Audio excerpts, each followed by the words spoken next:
for the disastrous rise of misplaced power exists and will persist. Research has become central.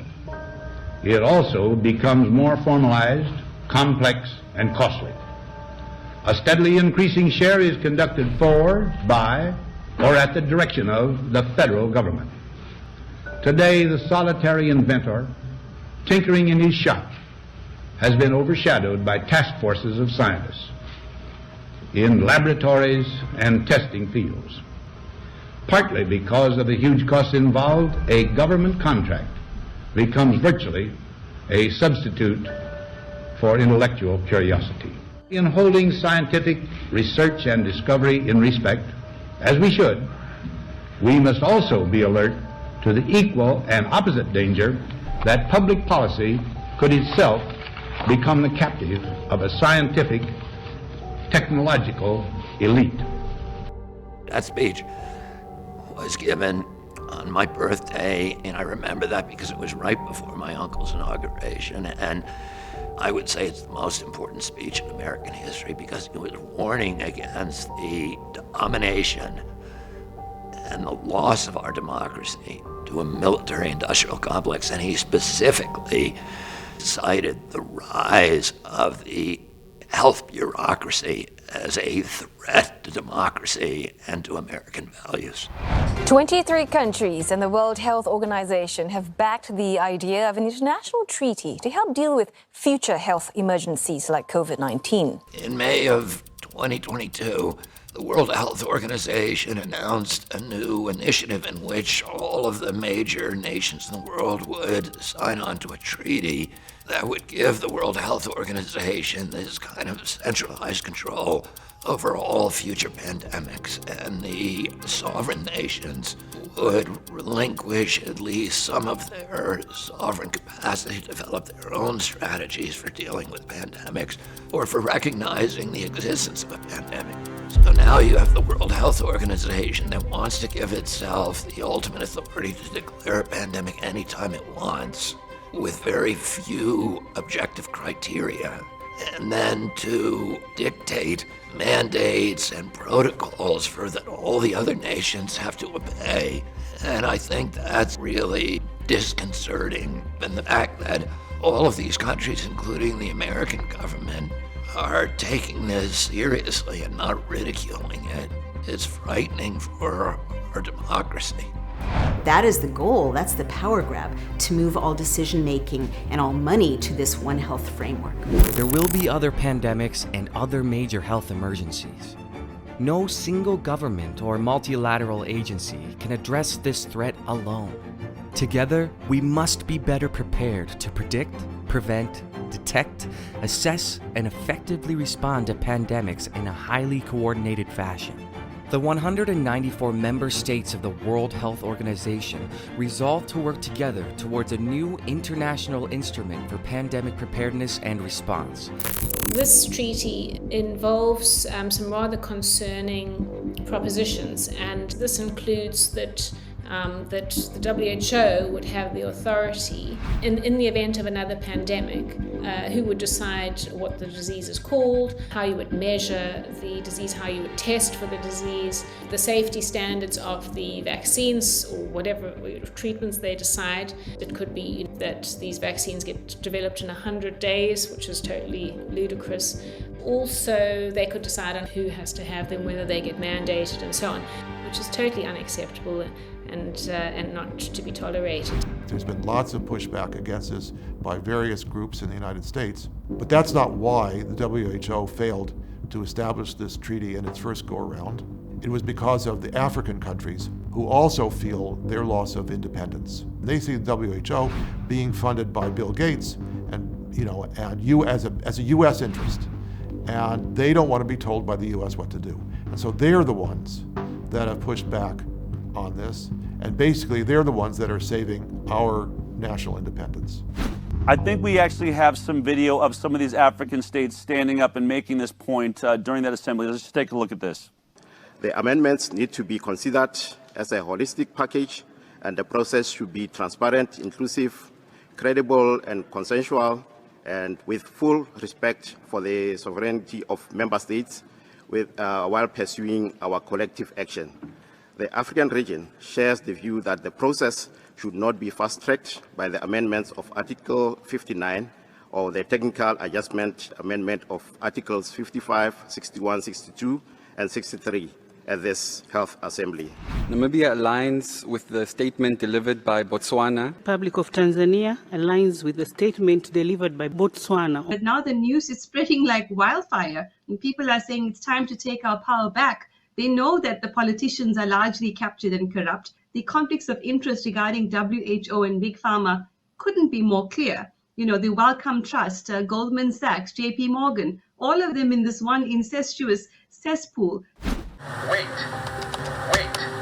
Stop the WHO campaign has really been to raise awareness of this power grab and provide resources for individuals to address it and to campaign to stop the WHO pandemic treaty, which would be confirmed in 2024. It's very important that communities become resilient because we're at a stage in our history and human evolution where we are at risk of catastrophes of a variety of natures, that there's another infection coming.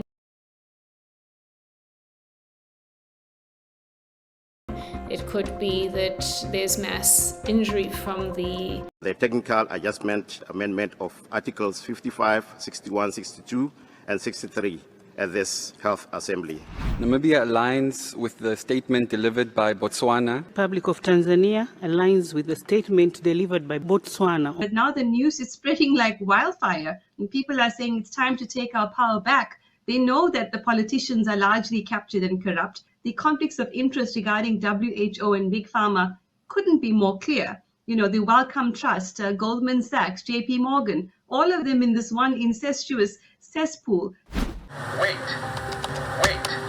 Stop the WHO campaign has really been to raise awareness of this power grab and provide resources for individuals to address it and to campaign to stop the WHO pandemic treaty, which would be confirmed in 2024. It's very important that communities become resilient because we're at a stage in our history and human evolution where we are at risk of catastrophes of a variety of natures, that there's another infection coming. It could be that there's mass injury from the COVID-19 vaccinations, could be that there's financial collapse, political or environmental upheaval that leads to a new emergency situation. We testified in Tennessee. Tennessee has prohibited doctors being reprimanded for prescribing off-label drugs, and remarkably, the governor in Tennessee has signed a bill which allows ivermectin to be dispensed over the counter. So that is a major breakthrough. There are similar bills in New Hampshire, similar bills in Missouri. So I think a number of states that are open-minded enough can actually see what's going on. So I think the dam wall is breaking. There are honest people who have heart and humanity, who understand the science, who will stand up against this tyranny.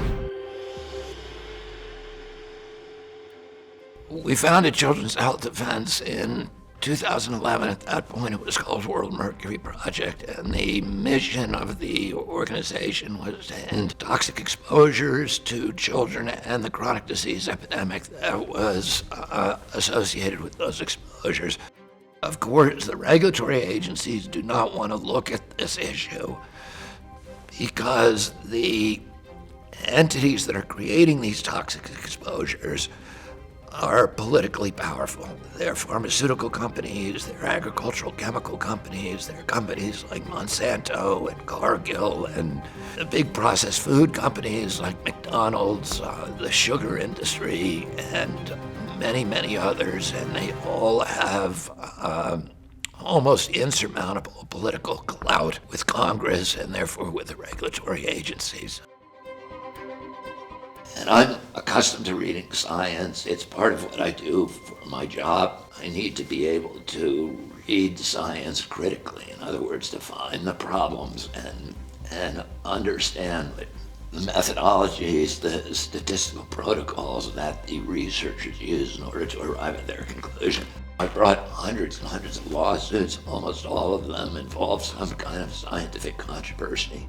At Children's Health Defense, we have brought lawsuits against the Food and Drug Administration. We've brought lawsuits against New York State. We've brought lawsuits against the state of California. During COVID, our mission has expanded because now it's not only children who are being compelled to get vaccines, it's the whole population. We have not yet sued the NIH, but time will tell. Dr. Anthony Fauci has just announced that he is stepping down. Dr. Anthony Fauci, the nation's top infectious disease expert for nearly a half century, has announced today that he will be retiring in December. The nation's top doctor is making his retirement official and arguably the most famous in America. Well, you know, Rachel, it's never really a good time to leave, but you have to leave sometime. Going forward, you really want to choose to listen to those voices that do not have a conflict of interest. The implicit faith in these agencies has to be suspended. They've clearly given demonstrable evidence that they cannot be trusted to truly have the public interest as their primary purpose. Fortunately, a lot of people are starting to wake up. Many people have been double injected, and then many others, of course, have been jabbed beyond that. But there's a large number of people who woke up and refuse to take the additional boosters. And every time you get a booster shot, you're going to set back your immune system. Your innate immunity is getting messed up by the vaccine, so every time you get a booster shot, it gets worse. To me, that's the most important message. And I tell everybody, eat a certified organic diet, stay away from the glyphosate, get out in the sunlight, make sure your vitamin D is high. Very simple things. So eat fruit so you'll have enough vitamin C, you know. Make sure you have foods that contain zinc, because zinc and vitamin C. And then there's even supplements you can take like N-acetylcysteine or liposomal glutathione. You want someone who is not only expert, but transparent, willing to show their data, willing to debate and discuss their data, not issue decrees that this is the way it is, and not listen to dissent or be willing to entertain questions or debate. Our website, which is flccc.net, all we do is we give unconflicted expert assessments of the evolving data around multiple therapeutics of multiple phases. And so in COVID in particular, we're a legitimate and hopefully helpful resource to folks. Through the World Council for Health, we seek to bring together both science and wisdom and common sense and empower people to take responsibility for their health and to step away from this very fear-based approach to health and recognize that they have choices. Currently, we have more than 150 partner organizations around the world, including Children's Health Defense, and across 50 countries, and we're growing every day. We've recently held the Better Way Conference, which has really consolidated what a better world looks like. This is not a time to be depressed. We don't have the option of depression. It's a kind of luxury to just sink into sadness. This is war, okay? We're under attack. We're under attack by globalist interests and corporate powers that really mean business and that cannot afford to pull back. We've got a tiger by the tail. That being the case, we cannot succumb to sadness or indeed to pessimism. I mean, I actually believe deeply that they can't succeed at this. It is too perverse. It is too grandiose, too ambitious, too unnatural. Bullies cannot be appeased. It just encourages them to new forms of torture and torment. Every time you say yes, you're getting pushed back to a weaker position. Our job is to go out from here today and reach out to our brothers and sisters, the people who are still hypnotized, and tell them that we are going to fight for their freedom until they're able to fight for it themselves. You are the front line against totalitarianism. We're telling them today, you are not going to take away our freedom. You are not going to poison our children. We are going to demand our democracy back. Thank you all very much for fighting. It's a privilege to be shoulder to shoulder with so many different kinds of people in the trenches, and my message to all of them is, I'll see you on the barricades. I'll see you on the barricades. I'll see you on the barricades. I'll see you on the barricades. I'll see you on the barricades. I'll see you on the barricades. I'll see you on the barricades.